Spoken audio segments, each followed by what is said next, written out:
It's the calm before the Tomodachi life storm. Oh man, this is going to be crazy. We have seen a lot of people come out and like try and downplay this game, complaining about it, like, oh, it's been pirated already, it doesn't matter. You've been seeing people saying it's only coming out in Switch 1. People have been like saying this is like just not a big deal. And it's like, this is gonna be a repeat of Pokepia all over again. Like, did you guys learn nothing when Pokepia came out?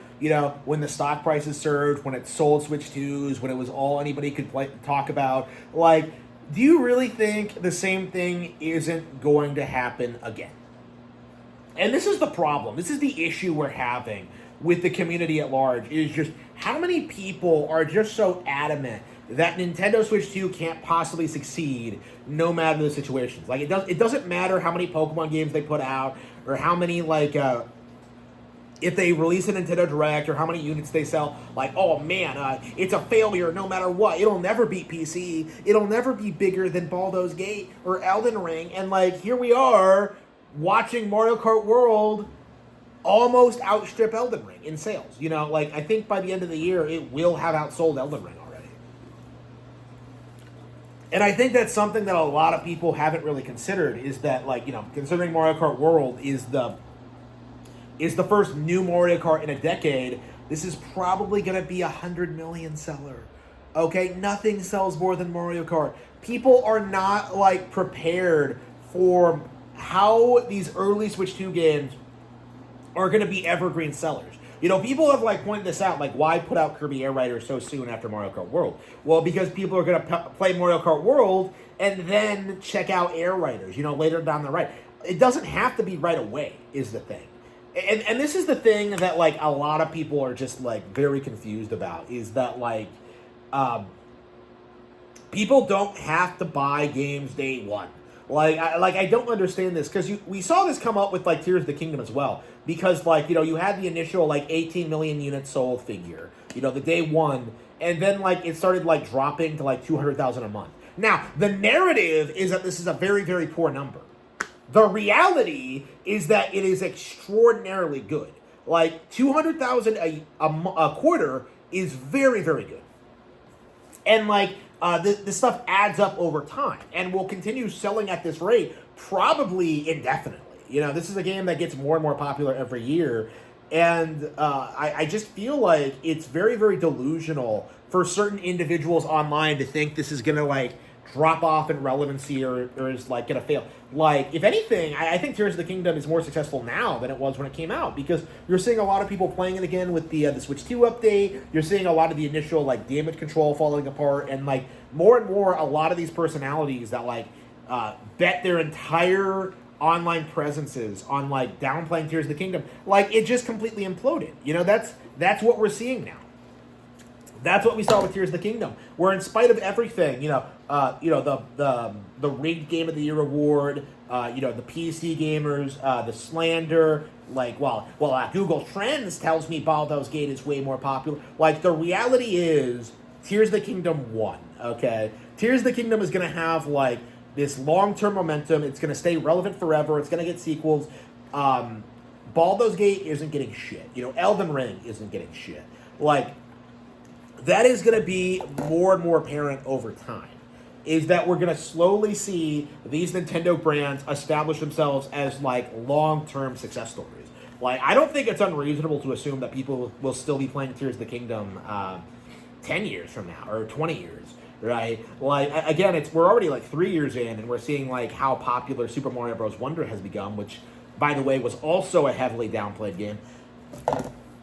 We're in this period where we really do have to acknowledge the reality of the situation, in that, like, a lot of Nintendo's big first-party games, the franchises they own, are indeed evergreen titles. Like, you're seeing them do huge numbers, okay, over time. Like, I think there are still people picking up, like, Pokemon Sword and Shield and Scarlet and Violet, actually. Legends EA did very well on Switch 1. So, like,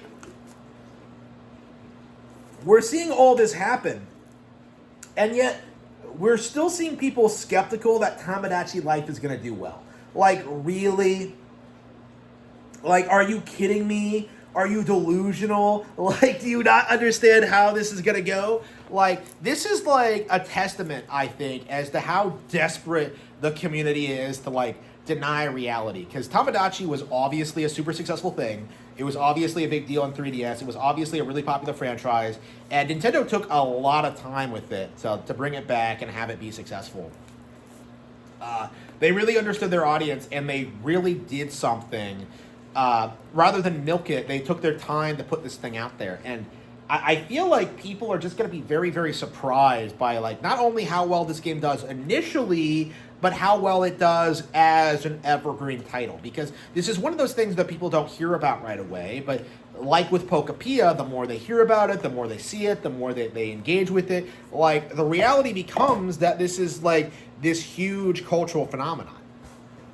Like, I would not be surprised if Tomodachi Life is the best-selling Nintendo game this year. Like, I think it could potentially sell more than Pokemon Pokepia. I think it could potentially, like, do Mario Kart World numbers. I think we are very much in this, like, range where this is their life sim game now. I think it has a completely different audience than Animal Crossing, and the franchises can coexist while still being, like, relatively different. Like, we're in this, like, period of, like, this major Nintendo IP coming out, and yet we're still seeing, like, the masses just kind of, like, plug their ears and pretend it doesn't exist. Like, where's my Nintendo Direct Nintendo? Where's my announcements? And, like, you know, we're getting Pragmata in the next couple of days. We're getting Tomodachi in the next couple of days. Like, you're getting 2 games this week, and yet you still have people crying about Nintendo Directs. It's pathetic, and it really needs to be called out for what it is. It's like, it's just a grift. Like, these guys aren't interested in games. They're not interested in engaging with new experience. It's not a matter of the genre or the style or the developer. Like, they just don't play that many games and just want a Nintendo Direct so they can have something to react to and, like, make content on. And I do think that's kind of the mindset we need to be on when it comes to, like, to Nintendo coverage and what the community is doing and like what we're seeing from these people. Like, this is something that's becoming more and more common, and something that needs to get brought up more is that, like, it feels as if most of these content creators aren't all that interested in actually playing Nintendo games. Like, the amount of times I've seen Scott the Woz admit he hasn't played something or hasn't finished it or like doesn't have time to play games. Like, it's very common for content creators. And, like, it's high time the community becomes a bit more discerning about these kind of releases, because this is the kind of thing that content creators will sleep on, and yet it's going to do millions and become one of the best-selling games on Switch too. Obviously, Nintendo is doing very well, but it's not in the best interests of the Nintendo community to acknowledge that.